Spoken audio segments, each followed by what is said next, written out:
안녕하세요. 예. 자, 보죠. 오늘 첫 개강이죠. 2025년 대비해서 처음 들어가는 강의입니다. 그래서 보시면 과목은 부동산 공법입니다. 2차 과목이고 여러분들 이제 월요일부터 시작해 쭉 진행했죠. 그래서 오늘 제가 금요일 수업이니까 아마 거의 다 진행했고 내일 하루만 하면 이제 일주일 수업은 끝나는 거죠. 그래서 2차 과목 중에서 되게 어려운 과목 중에 하나입니다. 그래서 조금 이따가 부동산 공법이 뭔지는 설명할 거고 그 부동산 공법을 담당하고 있는 오시훈입니다. 그래서 공법이 되게 어려워요. 그래서 보통 공인중개사 공부를 할 때 제일 어려운 과목이 뭐냐 물어보면 1차 과목의 민법이 조금 어렵고 2차 과목 중에서는 공법이 제일 어렵다고 얘기해요. 그래서 얼마나 어려우면 이 공법이 원래는 공적인 목적을 가지는 법인데 이게 공포의 법이다 그런 말을 하게 돼요. 그 정도로 어렵다는 얘기예요. 그래서 그 어려운 공법을 좀 쉽게 할 수 있는 방법이 없을까? 그래서 제가 쉬운 부동산 공법이다. 그래서 이름이 오시훈이에요. 진짜로 그렇게 됩니다. 그래서 일단 여러분하고 1년 동안에 진행을 쭉 해야 되는데 이제 처음 시작입니다. 시작이 제일 중요하고 보통 이제 기초 과정이라 그러면 뭐 좀 소홀히 하기 쉬운데 부동산 공법의 기초 이론은 정말 중요합니다. 용어도 잡지만은 체계라고 그래서 공법에 있어서 어떤 틀이 있거든요. 그 틀을 잡는 게 정말 중요합니다. 그래서 총 틀 체계 자체를 15개를 기초 과정 때 하게 돼요. 그래서 이걸 하셔야 기본 이론 들어가서 1월 달부터 어떤 교재를 본다든지 수업을 할 때 개념의 이해가 돼요. 근데 그게 없이 바로 들어오게 되면 되게 당황하게 됩니다. 그래서 이 기초 과정 부분은 정말 중요한 과정 중에 하나다 이렇게 보시면 됩니다. 그래서 오늘 우리가 1주차 수업을 진행하도록 할 겁니다.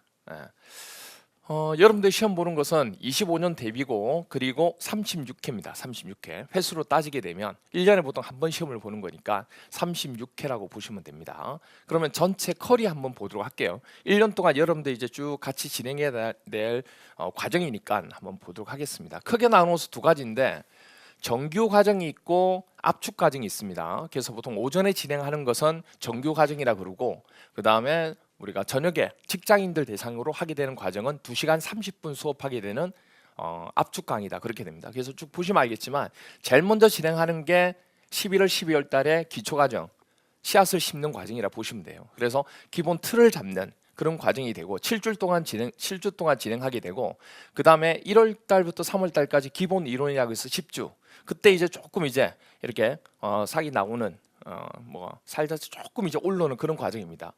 그리고 3월달, 5월달에 핵심 이론, 기본 이론을 한 번 더 정리하고 그것에 대한 단원별로 기출 문제를 푸는 시간을 가집니다. 그게 또 10주 정도. 그게 끝나면 기출 문제를 가지고 기출 변형이라고 그래서 기출 문제를 정말 제대로 공부했는지 그걸 한 번 또 변형해서 문제 풀이가 진행되는 게 여기 8주 동안. 그리고 8월 달에는 이제 이 단원별로 기출 변형 문제를 풀었는데 그걸 단원별로 한번 테스트해 보는 거예요. 그게 단원별 모의고사. 원래는 시험 보러 가기 전에 전체 시험 문제가 몇 문제냐면 40문제거든요. 그럼 40문제 전체에 대해서 뭘 하게 되냐면 일반적으로 우리가 시험을 보듯이 연습을 하는데 그러기에는 아직 전체가 완성이 안 됐다는 얘기예요. 그래서 단원별로 모의고사를 보게 됩니다. 그게 4주 동안.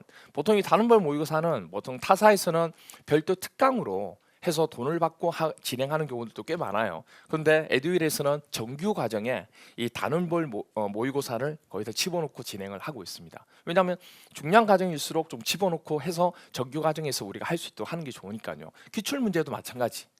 기출 문제도 보통 보면 정규 과정에 없이 빼내서 특강으로 하는 경우도 있거든요. 근데 에듀윌에서는 정규 과정에 지금 보시면 알겠지만 다 포함되어 있어요. 그리고 9월 달에 이제 마지막으로 지금까지 했던 내용 중에서 제일 중요한 100문제 100문제를 정리하는 시간이 9월 달에 하는 거. 그리고 9, 10월 달에는 동형 모의고사 그래서 4번을 보게 되는데요. 실제 시험하고 똑같이 40문제를 만들어요. 그리고 실제 시험 보듯이 OMR 카드도 제시하고 그리고 이제 시간도 주고 그리고 채점을 하고 그리고 이제 시간 자체 내에서 뭐 얼마 정도 평균이 나왔는지 그리고 뭐 난이도가 어떻게 되는지 그런 것들까지 다 하게 되는 게 동역 모의고사. 이게 동역이라 그러면 실제 시험하고 뭐다는 얘기야. 똑같다는 얘기야. 그런 모의고사를 보는 게 마지막 보는 내용이라 보시면 됩니다. 그럼 이게 다 끝나면 이제 뭐 전체적으로 합격을 하게 되는 그런 과정이 되는 거죠. 그래서 1년 커리가 이렇게 쭉 이루어진다고 보시면 돼요. 아마 앞에서 계속 많이 들으셨을 거예요. 자, 그런데 이제 여기서 한 가지 조금 추가를 좀 드리면 기초인원은 기초서를 가지고 합니다. 그래서 많은 분들이 물어보는데 기초서를 구입해야 됩니까? 하고 물어보는데 기초서는 없는 분들은 기초서를 당연히 있으면 좋을 거고 그 다음에 만약에 작년에 뭐 N수생이다. 그럼 작년 교재가 있을 수 있죠. 그럼 굳이 작년 교재를 그대로 가져오시면 되지 새롭게 구입 안 하셔도 상관없어요. 기초 과정은 이렇게 돼요. 그런데 이제 기본 이론의 교재는 뭘로 하냐면 합격서를 가져갑니다. 합격서가 어떤 거냐면 기본서라고 해서 아마 아직 안 받으셨죠. 기본서라고 해서 이렇게 두꺼운 게 있어요. 한 800페이지. 800페이지가 있습니다. 엄청나게 두꺼워요. 그래서 뭐 들고 다니면 좀 폼도 있고 이렇게 되는데 공부하기는 쉽지 않은 교재 중에 하나예요. 예전에 여러분들 그 교과서가 있고 고등학교 다닐 때 교과서가 있고 참고서가 있었죠. 그럼 교과서하고 참고서 중에 누가 더 두꺼워요? 참고서가 두껍죠. 왜냐하면 그 교과서 부분을 상세하게 뭐죠? 더 설명해 놓은 거니까. 이렇게 생각하시면 돼요. 이 기본서라고 하는 것은 여러분들의 참고서라고 보시면 돼요. 그래서 법 조문에 관한 내용들을 다 일목요연하게 정리해 놓은 거. 그러니까 거기에는 뭐냐면 기출 내용도 있지만은 기출이 아닌 내용들까지 다 들어가 있는 거예요. 그러니까 한 800페이지가 되죠. 그렇게 했는데 그러면 이걸 가지고 공부를 하게 되면 뭐가 문제가 되냐면 할 수는 있는데 반복하기가 쉽지 않아요. 양이 뭐 해야 반복이 가능해요? 적어야지만. 그건 진짜 기본적인 개념 중에 하나예요. 왜냐하면 양이 많으면 반복하기가 힘들어요. 왜? 너무 깊이 들어가게 되면 이 반복이 쉽지 않잖아요. 그래서 이 양을 좀 줄여가지고 반복을 많이 할 수 있도록 해야지만 휘발성을 막을 수가 있거든요. 그래서 이 기본서를 한 4분의 1로 줄입니다. 그럼 한 200페이지 정도. 그래서 200페이지 정도를 만드는데 그 만든 기준이 뭐냐면 이 기본서 중에서 지금까지 15개년 동안 출제가 되었던 기출 내용들이 있죠. 그 기출 내용들만 묶어 놓은 거예요. 그 교재가 바로 뭐냐면 합격서라고 하는 겁니다. 그러니까 이 교재만 봐도 충분히 뭐 할 수 있다. 합격할 수 있다. 그래서 이름이 그래서 합격서예요. 그래서 합격서. 그래서 이 합격서를 보시면 되고 혹시라도 이제 기본서 부분이 예를 들어서 뭐냐면 작년에 N수생이면 기본서를 가지고 있을 수 있잖아요. 그럼 법이 개정돼서 기본서도 바뀐 내용들이 꽤 많아요.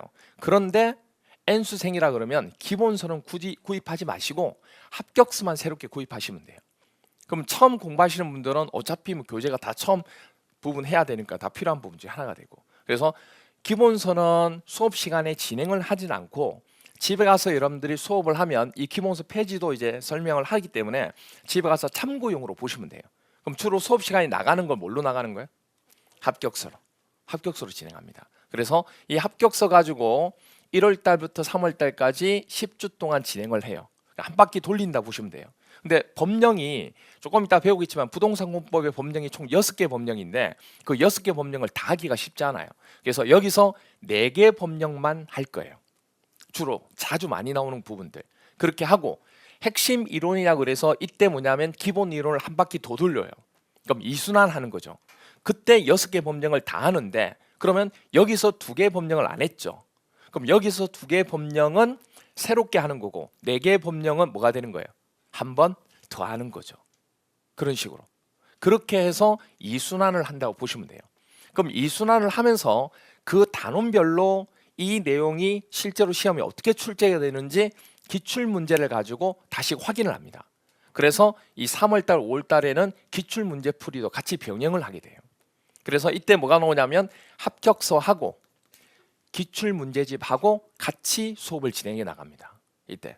그리고 이제 이게 끝나면 기출 문제를 어느 정도 풀면 수업 시간에도 진행하지만 여러분들이 집에 가서 복습도 하겠죠. 그럼 하다 보면 이제 문장을 딱 보면 이게 4번이 답이다. 이게 거의 암기 정도 할 정도까지 보게 돼요. 그럼 실질적으로 뭐냐면 시험장 가서도 거기에 답을 맞춰야 되는데 시험 문제에서는 기출 문제와 똑같이 출제가 안 돼요. 기출 문제를 어떻게 해서 출제가 돼요? 변형해서. 그래서 6, 7월 달에 기출 변형 문제집이라는 게 따로 나와요. 그래서 이걸로 한 번 더 기출 문제를 뭐 하는 거예요? 확인을 또 한 번 더 하는 겁니다. 그러니까 어떻게 보면 여기까지는 이론을 정리하고 여기서부터는 이제 뭘 하는 거예요? 문제를 가지고 적용을 또 하는 겁니다. 그러니까 새로운 내용을 하는 게 아니고 똑같은 내용을 계속 뭐 한다고 보시면 돼요? 반복한다고 보시면 됩니다. 그래서 여기서는 용어를 잡으면서 전체 범위에 대한 틀을 잡고 체계를 잡고 똑같은 내용을, 여기서는 세부적인 그 틀에 대한 세부적인 내용에 대해서 살을 붙이고 그러면서 개념을 뭐죠? 이해하는 거예요. 그리고 여기서는 한 바퀴 더 하면서 여기서는 본격적으로 이 이해했던 내용을 뭐 하냐면 암기를 합니다. 그러면서 뭘 하게 돼요? 문제를 풀어요. 제일 중요한 게 뭐냐면 처음부터 하실 때는 제일 중요한 게 개념을 이해하셔야 돼요. 이해하지 못하면 뭐 하지 못해요? 암기하기가 어려워요. 그래서 이해하는 작업이 정말 중요한 것 중에 하나입니다. 공부의 60%를 차지해요. 그리고 이해를 했지만 문제를 풀 수 없는 이유 중에 하나가 뭐가 안 되니까? 암기가 안 되니까. 그래서 여기서 암기를 하게 됩니다. 그럼 암기를 했으니까 그 암기한 내용을 이제 문제를 통해서 뭐 해야 돼요? 적용해야 돼요. 그래서 그 세 박자가 여기서 이루어지는 겁니다. 그래서 여기서 제일 중요한 과정이 어디냐 물어보면 여기입니다. 여기. 이 부분. 물론 여기도 중요하지만 여기 부분이 제일 중요한 부분입니다. 그래서 6월달, 7월달 시작하시는 분들도 항상 제가 얘기하는 게 이 과정은 무조건 들으라고 얘기해요. 이건 필수입니다. 다른 거 하나도 듣지 않더라도 이 과정은 무조건 들으셔야 돼요. 공법은. 그러니까 이걸 안 듣고 공법을 어떻게 정리할 수가 없어요. 그 정도로 중요한 부분입니다. 그런데 중요한 건 이걸 듣기 위해서는 뭐가 돼야 돼요? 이게 돼야 돼요. 이게 돼요. 이번 과정에서 하는 거. 정말 중요합니다. 이게. 그리고 이제 이 부분이 끝나면 그 다음부터는 뭐 문제풀이 형태로 쭉 진행한다. 이렇게 보시면 됩니다. 됐나요? 그리고 여기까지가 이제 아까 얘기했듯이 합격서하고 문제집, 여기 문제집, 단원별 기출 문제집, 그리고 단원별 기출 변형 문제집이 따로 있고요. 여기서부터는 전부 다 프린트가 됩니다. 프린트가 이렇게 된다 보시면 되죠. 그리고 여러분들 아마 프린트 받으셨죠? 아마 연간 커리 부분을 쭉 정리한 건데 그 커리 부분은 공법도 그렇지만 다른 것들하고 거의 비슷해요. 하나 드렸으니까 그거 가지고 다니면서 전체가 어떻게 되는지 한번 확인해 주시면 됩니다. 그때 맨 밑에 보시면 일요 보충 특강이란 거 나와요. 일요 보충 특강이 나오죠. 뭐냐면 이건 정규 과정이 되는 거고 일요일 날에 뭘 하게 되냐면 보충 특강을 하게. 특강은 말 그대로 특별 강의예요. 정규 과정에서 정리하지 못하는 것들을 특별하게 정리하는 부분입니다. 그러니까 정규 과정을 들으면서 좀 부족한 부분이 생길 수 있잖아요. 그런 분들은 일요일 날에 특별 강의가 열리기 때문에 그때 특별 강의를 통해서 보충하시면 되는 거예요. 근데 그게 다 있는 게 아니고 4월 달부터 진행하게 됩니다. 4월 달부터. 4월 달에서 6월 달에 특강이 한 번 나오고 7월 달에 또 5반기 특강이라고 해서 하나가 나오고 그다음에 맨 마지막에 9월 달에 또 마지막 특강이 한 번 나오고 그게 총 특강은 총 1년에 3번 있다고 보시면 됩니다. 근데 이 3번의 과정이 특강이 다 다른 겁니다. 첫 번째 하는 특강은 뭐냐면 우리가 총 6개 법이 있다고 얘기했잖아요. 이 6개의 법을 비교 정리하는 특강이고 두 번째 나와 있는 5반기 특강은 뭐냐면 5반기가 뭐냐? 5반기가 뭘 것 같아요? 모르겠죠. 오는 오시훈입니다. 오시훈 교수의 반복 학습이 기적을 만든다. 뭐 그런 거예요. 그런 특강이에요. 쉽게 설명해서 뭐냐면 멱살 잡고 가는 특강입니다. 그러니까 100일 정도 시점 전부터 시작해서 뭘 하게 되냐면 이 5반기 특강을 해서 계속 암기할 수 있도록 여러분들 멱살 잡고 가는 시간이에요. 숙제 내주고 숙제 체크하고 숙제 내주고 숙제 체크하고 그 작업을 계속 하는 거예요. 그런 특강 중에 하나입니다. 종류별로 특강이 따로 있어요. 나중에 이제 이 부분 설명할 테니까 그렇게 된다는 것 정도만 일단 기억해 주시면 됩니다. 이게 정규 과정. 그 다음에 나와 있는 게 이제 압축 컬이라고 그래서 오전반은 상관이 없는데 직장인 반들은 2시간 30분 정도 수업을 가지고 끝내야 됩니다. 저녁에 7시부터 9시 30분에 끝나야 되거든요. 그러니까 컬이가 좀 달라지죠. 그래서 컬이 자체가 보시면 알겠지만은 좀 심플해요. 뭐 다른 거 없이 이론 1순환, 이론 2순환 이렇게 들어가고요. 그리고 이게 뭐냐면 3개월로 진행합니다. 3개월.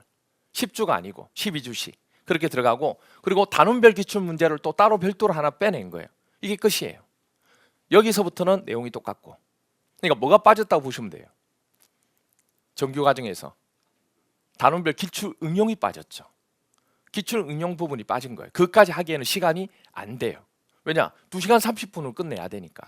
그래서 직장 다니면서 공부할 시간이 정말 없다 하시는 분들이 보통 하게 되는 과정이 이 과정이라 보시면 돼요. 근데 내가 한 4시간 이상을 공부할 수 있다. 수업 듣는 거 포함해서 얘기하는 거예요. 그러면 이 과정보다는 앞에서 봤던 무슨 과정? 정규 과정을 하시는 게 훨씬 낫죠. 그렇게 됩니다. 자, 이렇게 해서 커리는 전체적인 과정 자체를 한번 쭉 살펴봤습니다. 그다음 이제 본격적으로 들어가서 부동산 공법이란 무엇인지 한번 설명을 좀 드리도록 하겠습니다. 자, 일단은 기초서 163페이지에 보시면 간단하게 나와 있어요. 혹시 기초서 없는 분들은 여기 앞에 나와 있는 칠판 보시면서 그냥 보시면 됩니다. 자, 부동산 공법이 뭐냐면 민법, 아마 민법 배우셨을 거예요. 민법 제99조에 보면 부동산에 대한 내용이 나와요. 아마 학개론 시간에도 이 얘기 했을 겁니다. 부동산이야 그러면 어디요? 토지, 땅을 얘기하는 겁니다. 토지하고 그 토지에 있는 뭐죠? 정착물. 그걸 우리는 뭐라 불러요? 동산이 아닌 부동산이다. 이렇게 얘기합니다. 움직이지 않는 거. 그걸 우리가 부동산이라고 그래요. 그러면 이 부동산에 대한 뭐라고 그랬어요? 공법이라 그랬는데 부동산이 뭔지는 알겠어요. 법상에서 부동산이 뭔지는 알겠는데 토지하고 그 토지에 있는 정착물이래요. 그러면 공법이 뭐냐? 공법이란 법이 있을까요? 없을까요? 없어요. 공법이란 법이 없어요. 민법, 그 다음에 뭐 형사소송법, 행정법, 건축법, 주택법 이런 법은 있잖아요. 근데 공법이라는 것은 법이 없어요. 그러니까 공법은 뭐냐면 공적으로 다루는 법들을 다 합쳐서 뭐라 불러요? 공법이라고 얘기하는 거예요. 그냥 하나의 패키지 이렇게 돼요. 그래서 공법이라 그러면 어떤 건 개념이 되냐? 민법으로 혹시 들어보셨죠? 민법은 누구하고 누구 관계? 그렇죠. 개인과의 관계를 나타내는 법을 민법이라고 그래요. 근데 공법은 개인과 개인이 아니고 국가와 개인과의 관계. 어떤 건지 이해가 돼요? 그러면 민법은 개인과 개인이니까 수평적인 관계죠. 근데 공법은 국가하고 누구예요? 개인. 그러면 수평이에요, 수직이에요? 수직 관계가 되는 거예요. 그래서 행정청이 개인을 규제하는 법이라고 보시면 되고 국가와 개인 간의 관계를 규율하는 법률을 공법이라고 그래요. 혹시 대표적으로 공법이 뭐가 있냐면 여러분이 알고 있는 공법은 도로교통법 아시죠? 그럼 도로교통법은 국가에서 도로에 대한 교통에 대한 법을 정해놓고 이건 지키라고 만드는 법이죠. 그게 바로 규제하는 법이에요. 그래야 뭐가 되니까? 질서가 유지되니까. 그러니까 공적인 목적으로서 이 법을 가지고 사람들이 지키게끔 하는 게 바로 뭐다고요? 공법이라 보시면 돼요. 뭐 대표적인 행정법, 아까도 얘기했지만 도로교통법 이런 게 있는 거예요. 그럼 이 두 개를 합쳐서 정리를 하면 이렇게 됩니다. 부동산 공법이란 부동산이 토지 및 그 정착물이 되는 거 맞죠? 그 정착물인 부동산에 관하여만 국가 등이 무슨 목적이에요? 그렇죠. 항상 무슨 말을 쓰냐면 공익 때문에. 그러니까 널리 다 더불어서 다 잘 살아야 되니까 공익 때문에 그 공익의 목적으로 개입하여 공적인 법률로 규제나 제한하는 법을 뭐라 불러요? 공법이라고 얘기하는 겁니다. 그 공법 중에서 뭐만 다루겠다는 얘기예요? 부동산에 관한 것만. 어떤 말인지 이해가 돼요? 그러면 공적인 법이 상당히 많잖아요. 그 공적인 법 중에서 뭐만 다루겠다는 얘기예요? 부동산에 관한 것만. 그래서 그 부동산에 관한 게 총 6개 법이 있어요. 그걸 조금 이따 또 배우게 됩니다. 그럼 규제한다는 개념이 어떤 개념인지 지금부터 예를 들어서 한번 설명해 볼게요. 저쪽 청계 쪽에 가보면 청계 프루지오 시티라는 곳이 건물이 있습니다. 이렇게 되어 있어요. 여기 앞쪽 보면 청계천도 있고 막 그렇게 돼요. 이런 곳인데 이걸 위에서 제가 사진 한번 찍어봤는데 이걸 평면도라고 얘기합니다. 그러면 지금 여기 동이 뭐냐면 여기예요. 그러니까 이 사진이 어떻게 됐냐면 이렇게 된 거예요. 지금 이해가 돼요? 이거를 이렇게 돌려놓은 거예요. 지금 약간 복잡하긴 한데 어떤 건지 알겠죠? 그러면 여기가 A동이고 여기가 B동이에요. 그러니까 몇 동이죠? 두 개의 동으로 구성되어 있어요. 그럼 A동은 용도가 뭐냐면 오피스텔, 혹시 오피스텔 들어보셨어요? 이 공법을 하게 되면 지나가다가 이제 건물이나 여러 가지 부분에 대해서 지금까지 몰랐던 사실들의 내용을 되게 많이 알게 됩니다. 그리고 용어도 되게 많이 알게 되고 조금 유식해진다 이렇게 보시면 돼요. 좀 있어 보여요. 단어 자체도 좀 고급스러우니까. 사람이 고급스러워야 되는데 하여튼 그렇게 돼요. 그래서 여기가 뭐예요? 오피스텔 A동이, B동이 뭐냐면 도시형 생활주택이에요. 자, 오피스텔 들어보셨죠? 이제 들어보지 못한 게 나옵니다. 도시형 생활주택 들어보셨어요 혹시? 들어보신 분도 있고 처음 듣는 분도 있을 거예요. 근데 이 얘기는 들어보셨을까요? 이 단어는 원룸 들어보셨어요? 그 원룸이 이겁니다. 도시형 생활주택 안에 뭐가 있냐면 원룸이라는 게 있어요. 근데 지금은 원룸이란 단어를 쓰지 않습니다. 뭐라고 쓰느냐? 소형주택이라고 얘기합니다. 옛날에는 우리가 원룸이란 단어를 많이 썼잖아요. 근데 원룸이란 단어를 이제는 소형주택이라는 단어로 바꿨어요. 그래서 여러분들이 원룸이 바로 소형주택이라, 갑자기 뭐냐면 원룸을 알고 있었는데 소형주택 분양을 한대요. 오씨, 소형주택이 뭐지? 나 원룸을 갖고 싶은데 똑같은 얘기예요. 어떤 얘기인지 아시겠죠? 그러니까 원룸이 뭐로 바뀌었다는 얘기예요? 소형주택으로 이름을 바꿨다는 얘기예요. 그래서 그 소형주택이 바로 도시형 생활주택에 포함되는 거예요. 도시형 생활주택에 뭐가 있냐면 원룸인 소형주택이 있고, 그리고 다세대 들어보셨어요? 다세대. 그 다세대를 규모를 크게 해서 단지형으로 만들면 단지형 다세대 주택이 있어요. 그게 또 여기에 속해요. 연립 들어보셨나요? 연립주택 들어보셨죠? 그 연립주택을 또 규모를 크게 해서 단지형 연립주택이 나와요. 그게 또 여기에 속해요. 그러니까 그 종류 세 가지가 도시형 생활주택이라고 보시면 돼요. 그런 거구나. 어쨌든 A동, B동 두 동이 그렇게 돼 있어요. 근데 여기서 보시면 점선 혹시 보이나요? 점선 보이죠? 이 점선이 바로 뭐냐면 대지 경계선이에요. 갑자기 뭐가 나왔냐면 경계선은 알겠는데 대지가 나왔죠. 대지가 나왔죠. 우리는 땅을 뭐라고 아까 배웠어요? 토지라고 배웠죠. 토지라고 배웠는데 갑자기 무슨 단어가 나왔어요? 대지. 그럼 이게 뭐냐면 공시법 배웠나요? 공시법을 배우면 나중에 지목이란 걸 배워요. 땅에 대한 목적에 따라 이름을 붙이게 돼요. 그 중에 하나가 바로 뭐냐면 건축물을 지을 수 있는 토지가 있어요. 그건 우리가 뭐라 부르냐? 대지라고 얘기해요. 이해가 되시나요? 토지 중에서 건축물을 지을 수 있는 땅을 뭐라 부른다고요? 대지. 지목이 대가 되는 거예요. 이렇게 돼요. 땅의 목적이 이렇게 돼요. 그래서 이게 바로 뭐냐면 건축물을 지을 수 있는 땅이기 때문에 지금 뭘 지은 거예요? 건축물을 지은 거죠. 그러면 이 땅에 소유자가 있어요, 없어요? 있겠죠. 그럼 대지 소유자가 갑이라고 할까요? 갑이라는 대지 소유자가 있어요. 그럼 대지 소유자는 이 경계선 안에서는 뭘 지을 수 있어요? 건물을 지을 수 있죠. 그렇잖아요. 왜? 건물을 지을 수 있는 땅이니까. 그러면 내가 욕심 가지고 돈을 많이 벌려고 하면, 분양을 많이 하려고 하면 건물을 어떻게 지어야 돼요? 많이 꽉꽉 채워서 꾹꾹 밟아가지고 그리고 채워나가야 되겠죠. 이 경계선에서 조금씩 떨어진 건 이해가 돼요. 너무 붙이지 않고 떨어진 건 이해가 돼. 여유가 있어야 되니까. 근데 갑자기 이만큼이나 빈 공간을 지었다는 얘기예요. 통로 때문에 그렇구나. 아니, 통로는 이렇게 지나가면 되는 거지. 그럼 이만큼을 내리고 이만큼 느리면 되잖아요. 근데 지금 이만큼과 이만큼을 뭐 해놓은 거예요? 공간을 만들어 놓은 거예요, 이게. 그러면 대지 소유자 입장에서는 어때요? 억울하죠. 돈 아깝잖아요, 이게. 평당 돈이 얼만데, 이게. 도심지에. 그렇잖아요. 그런데 왜 이렇게 했냐면 국가에서 너가 건물을 지을 때 너의 땅이지만 그 모든 사람들이 자기 땅에 빼곡하게 다 지으면 환경적으로, 그 다음에 미관상으로 얼마나 답답하겠어요. 그래서 너희들이 건물 지을 때 좀 공간을 만들어서 그 주민들이 그 건물에 거주는 안 하지만 그 지역에 있는 사람들이 휴식을 취할 수 있는 공간을 조금 만들어라. 그래서 이런 공개적으로 쓸 수 있는 공터를 좀 만들어라. 공간을 만들어라 해서 만들도록 대지 면적의 몇 프로를 법으로 정해놓은 거예요. 그럼 국가에서 개인을 뭐 한 거예요? 규제한 거죠. 그게 공법이에요.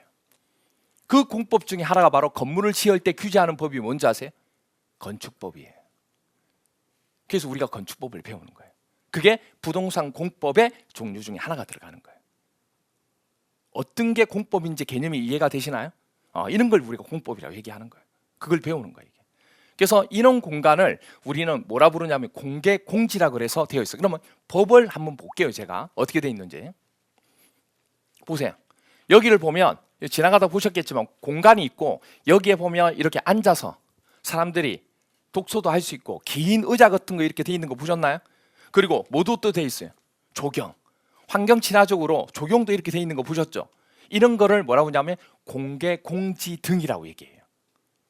자, 그래서 법에 어떻게 되어 있냐면 이렇게 되어 있어요. 건축법에 제43조 1항에 보면 시험 문제 되게 많이 나왔어요. 22회, 23회, 26회, 27, 20, 34, 35 이렇게 되어 있어요. 보세요. 다음 각 호의 어느 하나에 해당하는 지역, 그 지역이 어떻게 되냐면 이렇게 돼요. 혹시 모르겠어 지금은.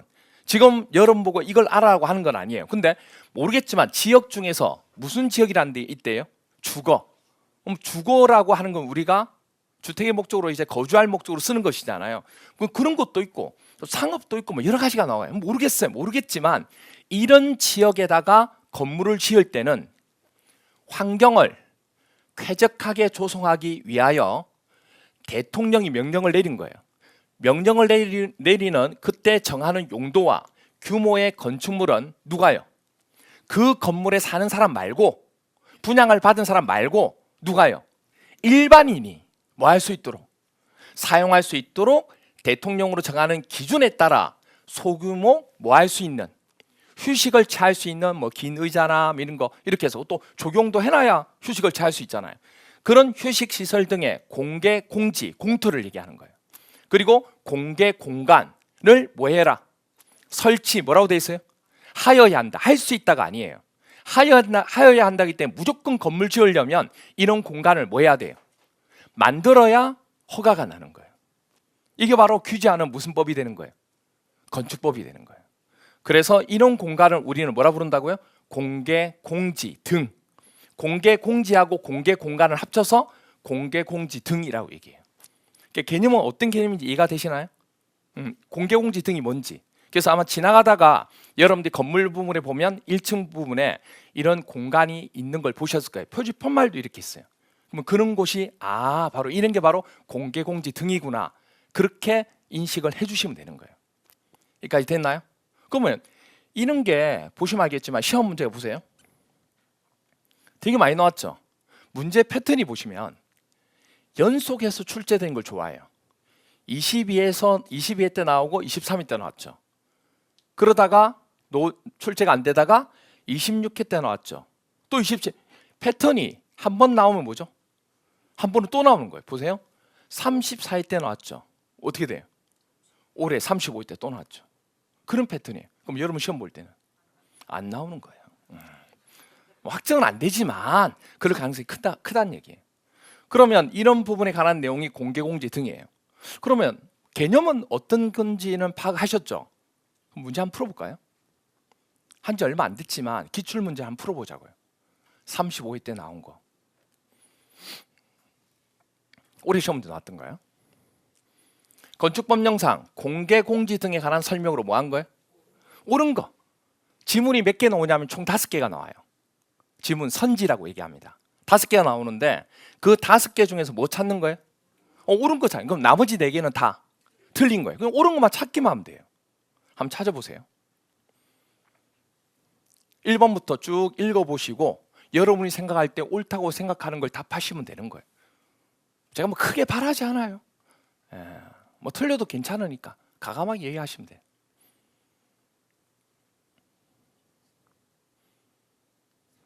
몇 번 같아요? 3번? 3번? 맞아요. 대단하시네요. 배운 지 얼마 안 됐는데 올해 시험 문제 나온 걸 맞추신 거예요. 근데 이 문제가요. 총 40문제가 올해 출제가 됐는데 보통 한 번도 출제가 안 된 거, 그러니까 기출이 아닌 문제가 최소 8문제, 최대 12문제 나와요. 공법은. 그러니까 40문제가 다 기출 내용이나 기출 변형이 나오는 게 아니고 아예 한 번도 안 나온 게 최소 8문제, 최대 12문제 나와요. 근데 올해는 몇 문제가 나온지 아세요? 16문제. 그래서 올해 시험이 어려웠어요. 그 16문제 중에 한 문제예요. 여러분이 지금 푸신 게. 이 공개공지 등의 시험 문제가 되게 많이 나왔다고 아까 얘기했잖아요. 근데 1번부터 5번까지 선지가 한 번도 나오지 않은 선지예요. 공개공지라는 내용은 시험 문제가 나왔는데 이 지문들은 한 번도 안 나온 거라고. 근데 여러분이 지금 배운 지 얼마 안 됐는데 푸신 거예요.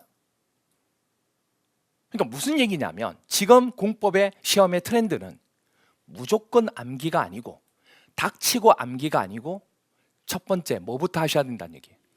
개념을 이해부터 하셔야 돼요. 그게 뭔지. 그리고 그걸 바탕으로 해서 암기를 하셔야 된다는 얘기예요. 그러면 지금처럼 새로운 문제가 나오더라도 문제에 대한 답을 뭐 할 수 있다는 얘기예요. 맞출 수 있다는 얘기예요. 그러면 이거를 작년에 제가 안 했느냐? 작년에 똑같이 했어요. 기초과정 하면서. 왜? 개념을 모르면 안 되니까. 대신 이 문제는 안 했겠죠. 어떤 얘기인지 이해가 돼요? 그게 2년부터 바뀐 공법의 트렌드입니다. 그걸 보통 못 따라가요, 사람들이. 여러분 말고 가르친 사람이. 그걸 따라가야 평균적인 점수가 올라가거든요. 문제가 어렵더라도. 그 답은 3번이에요. 이렇게 돼요. 그래서 여러분들 이제 하면서 이제 하나씩 배워가겠지만 이렇게 된다는 거를 한번 설명드려요. 이게 바로 부동산 뭐란 얘기예요? 공법이란 얘기예요. 공법. 그래서 우리가 부동산 공법의 시험 범위는 쭉 이제 설명을 드리는데 범위가 어떻게 되느냐? 범위가 일단은 우리나라 전체 국토 있죠. 이 국토를 뭐 해야 되냐면 개발을 해야 돼요. 근데 개발하기 전에 먼저 뭐가 선행이 돼야 될까요? 계획. 여러분이 공부를 하게 된다는 거, 공부를 한다는 것 자체는 뭐냐면 이제 실행을 하는 거예요. 근데 그런 실행을 하기 위해서는 뭐부터 짜야 돼요? 계획. 그래서 공부할 때 정말 중요한 게 뭔지 아세요? 계획이에요. 1년의 루틴이 똑같더라도 반드시 매일매일마다 오늘 해야 될 진도에 대한 계획을 세우셔야 돼요. 그게 안 되면 전체 1년을 계속 유지하기가 쉽지 않아요. 그래서 반드시 지금부터 습관을 들이셔야 돼요. 그게 정말 중요합니다. 계획 짜셔야 돼요. 아시겠죠? 그렇게 해서 계획을 짜게 되는데 전체 국토에 대해서 계획을 세울 때 마음대로 계획을 세우면 안 되잖아요. 그래서 국가에서 뭘 한 거예요? 규제하는 법이 있다는 얘기예요. 그 법이 바로 뭐냐면 국토에 계획하고 그것을 뭐하는 이용을 할 때 규제를 하는 법이 국토의 계획 및 이용에 관한 법률이에요. 이게 바로 뭐냐면 우리가 부동산 공법 중에서 대표적으로 하게 되는 법률 중에 하나입니다. 너무 길기 때문에 줄여서 어떻게 부를 거냐면 국토계획법 이렇게 얘기할 겁니다. 물론 이걸 더 줄여서 국계법 이렇게 얘기하는데 그렇게 얘기하지 마시고요. 실제로 이 법에 대한 법제처의 약칭이 국토계획법이라고 얘기해요. 그러니까 줄이더라도 좀 나중에 이제 실무에 나가서 대화가 될 수 있는 약칭을 써야 되지 국계법 하면 대화가 좀 그렇잖아요. 그래서 국토의 계획 및 이용에 관한 법률을 줄여서 뭐라 부른다? 국계법이 아니고 국토계획법. 아시겠죠? 이렇게 돼요. 자, 국토에 대한 계획을 세웠어요. 그럼 이제 뭐 하면 되냐면 전체 국토 계획을 연계적으로 해서 짰으니까 하나하나 도시에 대해서 새로운 도시를 뭐 하게 돼요? 개발을 해야 되겠죠. 계획은 세웠으니까. 그래서 혹시 들어보셨는지 모르겠는데 신도시 들어보셨어요? 신도시 1기, 2기, 3기에서 뭐 경부 라인을 가지고 뭐 이렇게 계획한다 이런 거 들어보셨잖아요. 그런 도시를 하나를 개발할 때 마음대로 개발하는 난개발이 되겠죠. 그래서 국가에서 규제하는 법이 있어요. 그 법이 바로 뭐다? 도시개발법이에요. 무슨 말인지 이해가 돼요? 그럼 하나의 도시를 개발할 때 땅을 또 개발하지만 그 땅에 건물을 짓게 되면 건물의 용도가 여러 가지가 많죠. 그러면 여러 가지 용도를 가지는 건물을 올리게 될 때 마음대로 건물을 지으면 안 되니까 또 그때 규제하는 법이 있어요, 없어요? 그게 바로 무슨 법이에요? 건축법. 근데 이 건축의 용도 중에서 주택이 있죠, 주택. 주택의 규모가 작은 거 말고 되게 규모가 큰 거 있어요, 없어요? 그걸 단지라고 얘기해요. 이 주택 단지를 가지고 개발하는 경우도 있거든요. 그럼 이거는 법을 별도로 검토할 필요가 있다는 얘기예요. 규모가 크니까. 그래서 건축에 대한 용도 중에서 뭐만 빼내서 주택만 빼내서 법을 따로 만든 거예요. 그 법이 주택법이에요. 그래서 하나의 도시를 개발할 때 건축법, 주택법을 가지고 제안하게 됩니다. 됐나요? 자, 이렇게 해서 다 지었어요. 도시가 개발되었습니다. 시간이 지나요. 강산이 변하죠. 강산이 변한다는 얘기는 강산이 몇 년이죠? 10년. 그래서 10년 주기로 이게 노화가 진행될 수 있죠. 그럼 도시도 노화가 되지만 우리가 사는 주거 환경도 노화가 돼야 안 돼요. 그럼 그걸 어떻게 해야 돼요? 정비해야죠. 근데 정비하는 것도 마음대로 하게 되면 우죽순으로 개발이 되고 제대로 안 되겠죠. 그래서 국가에서 또 뭐 하죠? 규제를 합니다. 그게 바로 뭐냐면 정비법이라고 하는 겁니다. 근데 그 정비법은 도시도 정비하지만 뭐도 정비하는 거예요? 주거 환경도 정비하는 거예요. 여기에 여러분이 제일 많이 아는 내용이 나옵니다. 혹시 재개발 들어보셨어요? 재개발, 재건축 들어보셨어요? 재건축, 그 내용이 여기에 나오는 겁니다. 여기에, 이 법에. 그래서 도시 및 주거환경 정비법은 개발된 도시 부분을 뭐 할 때 나온다고요? 정비할 때. 그럼 이것도 길죠? 이걸 줄여서 어떻게 부르느냐? 도시 정비법 이렇게 부릅니다. 이걸 또 이렇게 부르기도 해요. 도정법. 도정법이라 그러면 도정이 또 다른 뜻도 있잖아요. 그러니까 헷갈려요 이게. 도정법이라 하지 마시고 뭐라 부른다고요?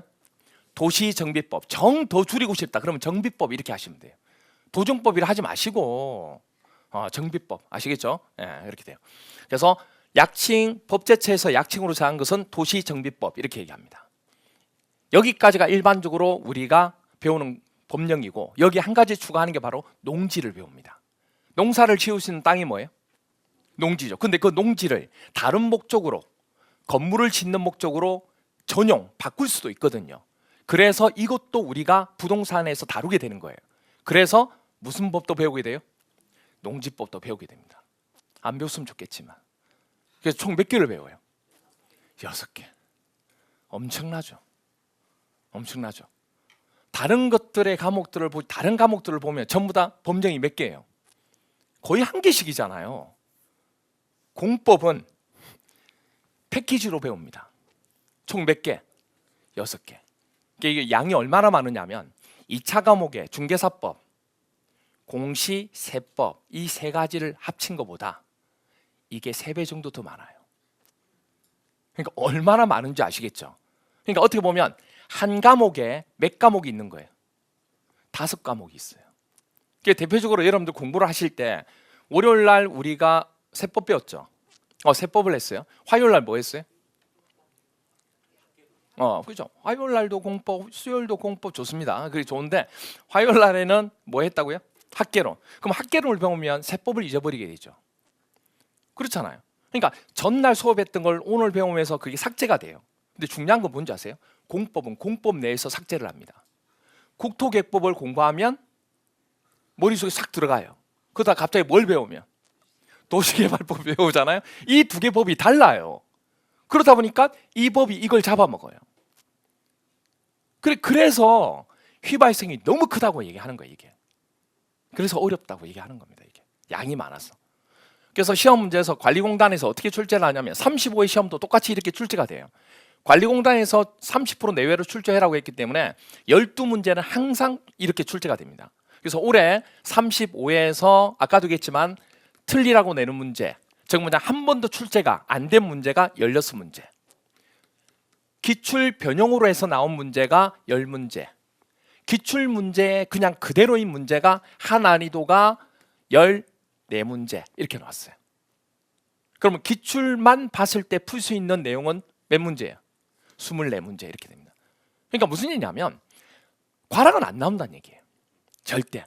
근데 공법의 점수가 몇 점 정도를 기준점을 잡느냐면 60점. 60점만 받으면 공법이 해야 될 건 다 한 거. 왜? 평균이 60이면 합격이잖아요. 그럼 나는 내 과목은 다른 과목에 꼴 필요도 없어요. 줄 필요도 없어. 나만 잘하면 돼요. 그 과목이 공법이에요. 그래서 공법은 60점만 딱 받는다 그러면 정말 잘하신 거예요. 그 정도로 공법이 와닿는 얘기예요. 어렵다는 얘기예요. 그래서 공법은 전략 과목이 아니고 공법은 합격할 수 있는 과목이에요. 왜? 과락이 워낙 많이 나오니까. 너무 양이 많아서. 그래서 공법을 두려워하시면 과락이 나오기 때문에 공법을 절대 두려워하시면 안 되고 공법하고 되게 친해지셔야 돼요. 그럼 친해지는 방법이 여러 가지가 있는데 그중에 제일 좋은 방법이 뭔지 아세요? 저를 사랑하셔야 돼요. 예. 그래야 돼요. 아니면 이거 친해질 수가 없어요. 과목 자체가 얼마나 딱딱한데 이게 양도 많고. 이게 되게 중요합니다. 이렇게 출제가 되었다는 거. 그리고 나머지는 이제 이 16문제를 그럼 어떻게 하느냐. 한 번도 출제가 안 됐는데 이걸 언제 하냐면 9월 달까지는 전부 다 기출 문제 가지고 계속 반복해요. 그래도 틀려요.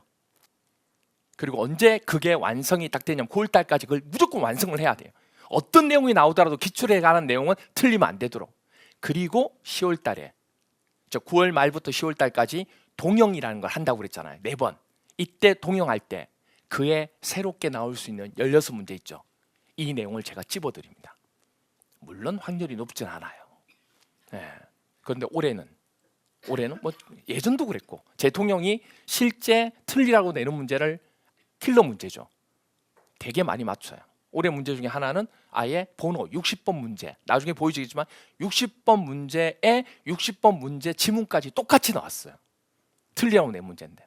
그러니까 동영을 할 때 어려운 내용이나 필수적으로 우리가 뭐 안 했던 부분은 그때 제가 마지막으로 정리합니다. 왜? 다 되었기 때문에 거기에 추가로 올리기만, 토핑만 올리면 되니까. 근데 이전부터 어려운 것까지 다 하려고 하면 이게 뒤죽박죽 때가 힘들어서 안 돼요. 공법을 하는 방법은 9월 전까지는 기출에 대한 내용을 100% 내가 다 하자. 어떤 응용을 하더라도 다 맞추자. 그리고 9월 기점으로 해서 뒤에는 새로운 걸 제가 올려드리면 그걸 하나씩 위에다가 올려 넣는 연습을 하자. 그러면 60 이상의 점수가 나와요. 70 몇 점, 어떤 분들은 80 몇 점까지도. 근데 그걸 안 하면 60점 정도 선에서 왔다 갔다 하시는 거죠. 그냥 그렇게 되는 겁니다. 그래서 국토개법이 무조건 이거 12문제 나와요. 올해는 상난이도 문제가 3문제 나왔습니다. 국토개법. 원래 국토개법 상난이도 문제가 2문제밖에 안 나오는데 조금 난이도가 높게 나왔죠. 도시개발법, 도시및 주관경정비법 30% 내외.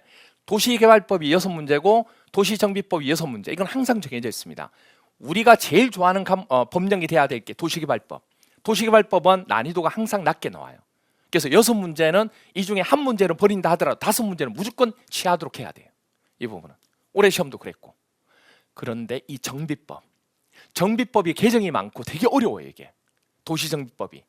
우리가 재건축 재개발은 되게 친숙한데 내용은 되게 어려워요. 이게. 그래서 여기에 6문제를 맞추기가 쉽지 않아요. 그런데 난이도가 시험이 어려워지잖아요. 여기에 문제가 난이도가 낮아요. 희한하게. 올해도 여기서 2문제 정도만 까다롭고 나머지 4문제는 그냥 평이한 문제가 나왔어요. 오히려 정비법을 포기하지 않았던 분들이 점수가 올라갔어요. 그 다음에 3개를 합쳐서 40%인데 건축법 7문제, 주택법 7문제. 제가 수업 시간에 얘기하지만 건축법, 주택법은 항상 기본적으로 반타작 이상만 하면 된다고 얘기해요. 왜냐하면 새로운 문제들이 좀 많이 나오는 추세예요. 올해도 그렇게 했고. 그 다음에 농지법은 항상 2문제. 양 자체가 그렇게 많지 않는데 범위도 그렇고 문항수도 2문제밖에 안 돼요. 그래서 보통 농지법하고 이 도시정비법 이 2개는 이건 어려워서 힘든 거고 농지법은 양이 적어서 뭐 문제수가 적어서 좀 무시하는 편이 됩니다. 그래서 이 2개를 우리 1월달, 3월달 할 때는 4개 법령만 한다고 그랬잖아요. 이 2개를 제외하고 나머지 4개가 중요한 거니까 그걸 위주로 하고 이순환할 때 이걸 건드리게 됩니다. 이 2개는. 나머지는 이순환 하게 되고 그렇게 진행한다고 보시면 됩니다. 아시겠죠? 그럼 제일 중요한 거는 어디가 될 것 같아요? 그렇죠. 국토개법이에요. 이게 12문제가 출제되니까. 그래서 우리가 첫 시간에는 부동산 공법이 뭔지 그리고 시험이 어떻게 나오는지 그런 경향을 한번 살펴봤고 내용 자체를 한번 체크해서 봤습니다. 그러면 첫 시간에 해야 될 내용 중에서 머릿속에 넣어주셔야 될 거는 뭐냐? 머리에 넣어주실 거는 몇 개의 법령이 부동산 공법이다? 6개. 이 6개 법령을 머릿속에 넣으시면 돼요. 첫 번째 뭐라고요? 국토계획법. 풀로 얘기하면 국토의 계획 및 이용에 관한 법률.